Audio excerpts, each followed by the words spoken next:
Bonjour et bienvenue à Paris-Charles de Gaulle. Aujourd'hui, on va en Turquie avec Turkish Airlines.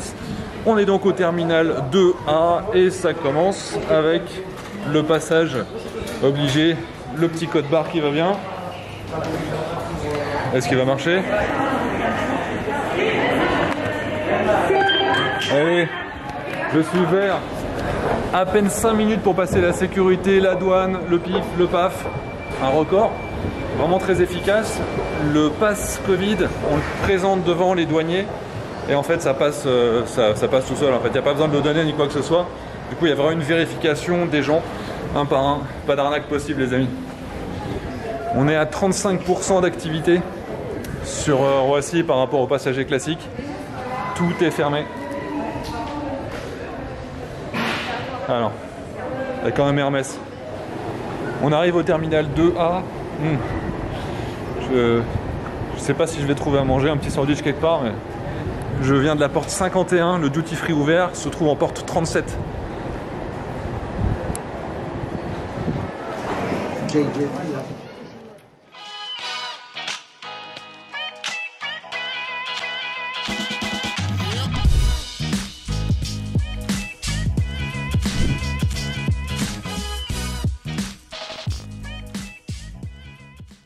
Alors, Turkish Airlines a la réputation d'être la meilleure compagnie d'Europe. Ça fait peut-être une dizaine d'années que tous les ans ils gagnent ce prix. Même si évidemment on peut douter de la viabilité de tout ce qui est autour de Skytrax, parce qu'il faut quand même payer pour être référencé, puis c'est quand même les gens qui votent. Donc si vous avez une grosse communauté bien patriotique nationale, ça vous surévalue, mais bon. Ils ont néanmoins un très bon service, on va voir ça. Ils ont une particularité, c'est qu'ils ont une double flotte de moyens courriers, à la fois des Airbus A320 et à la fois des Boeing 737. L'application est super bien faite, on peut s'enregistrer, on sait déjà dans quel carrousel vont arriver les bagages à l'arrivée. Il y a juste un bug d'affichage, c'est-à-dire qu'on ne peut pas voir quel est le numéro de siège, parce que ça s'affiche dans un coin. Et même en zoomant, on n'arrive pas à le savoir. Donc on appelle évidemment dans ces vols avec le coronavirus, on remplit l'avion par l'arrière. Je ne sais plus où est mon siège. Donc il est, je sais pas quand est-ce que je vais me présenter. Voilà, c'est un peu embêtant, non? Une petite page de publicité avant de retourner avec Turkish Airlines.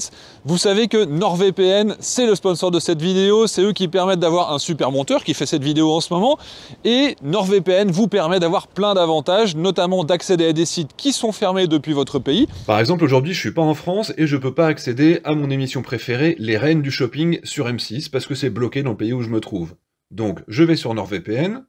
Je me connecte à la France, et dès que je suis connecté sur la France, je retourne sur le site d'M6, et ça y est, je peux accéder à mon émission préférée. Mais également, vous pouvez aussi gagner de l'argent, faire des économies, parce que vous savez, quand vous achetez des billets d'avion, votre billet d'avion, il va aussi être défini en fonction du pouvoir d'achat qu'il y a dans votre pays, et donc en se connectant dans un autre pays, par exemple là je fais le test avec l'Afrique du Sud, et ben on peut se retrouver avec des tarifs qui vont être plus avantageux, et donc on va économiser de l'argent avec NordVPN. Surtout qu'avec le lien qui est en description de cette vidéo, vous avez 73% de réduction, plus un mois d'essai gratuit, et dans tous les cas, ça coûte même pas 3 € par mois. On retourne avec Turkish Airlines, moi je retourne à la livraison de mon avion, Tunisair, vous verrez cette vidéo dans quelques semaines.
C'est vraiment une très bonne compagnie, effectivement. Il y a de la place. Encore une fois, je mesure 1m85, donc j'ai encore un petit peu de place devant moi. Les repas sont corrects. Les films, il y a ce qu'il faut. Donc vraiment, ça faisait longtemps que j'avais pas fait un vol moyen courrier qui était aussi confortable. Après, il y a tous les bénéfices de la 321 Neo, il y a le silence, il y a le confort. Voilà, donc pour l'instant, c'est un sans faute. Alors là, je suis dans le vol suivant, je suis dans un Boeing 737-800, donc un NG. Les équipements sont tout ici corrects, l'écran est un tout petit peu plus petit, donc vous voyez, par contre le choix de film reste relativement conséquent. Le siège est confortable également, j'ai l'impression que c'est un tout petit peu plus étroit, mais c'est normal sur un Boeing 737 par rapport à un Airbus A320. Mais la vue reste toujours aussi belle. Là, comme on est sur un vol qui fait moins de 2 heures, je pensais pas qu'il y aurait de nouveau un repas, d'autant plus que c'est ni le déjeuner ni le dîner. Voilà, bah c'est qualitatif encore une fois, même les tomates, on sent qu'elles viennent d'être coupées, donc vraiment bravo Turkish Airlines sur ce point.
En fait, les gens sont debout.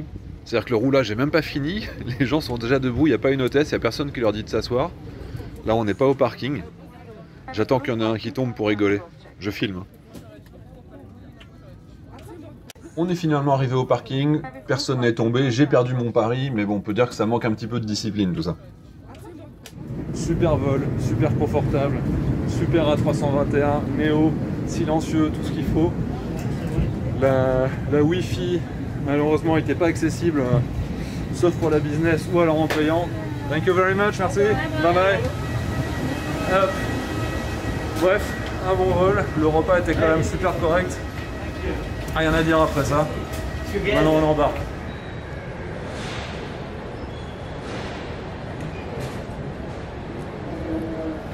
Turkish Airlines, c'est la compagnie qui se vend d'avoir le plus grand réseau du monde. Ils desservent le plus de destinations partout dans le monde.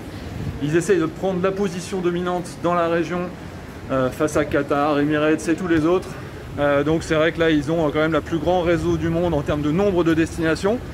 On voit qu'ils font énormément d'efforts. Par contre, les passagers n'étaient pas du tout disciplinés. Vous avez vu les gens qui se posaient avant qu'on arrive au parking, c'est quand même très particulier. Et les hôtesses n'étaient pas là, les hôtesses disaient rien. Elles ne voyaient même pas à mon avis. Donc ça, c'est assez particulier sur l'organisation.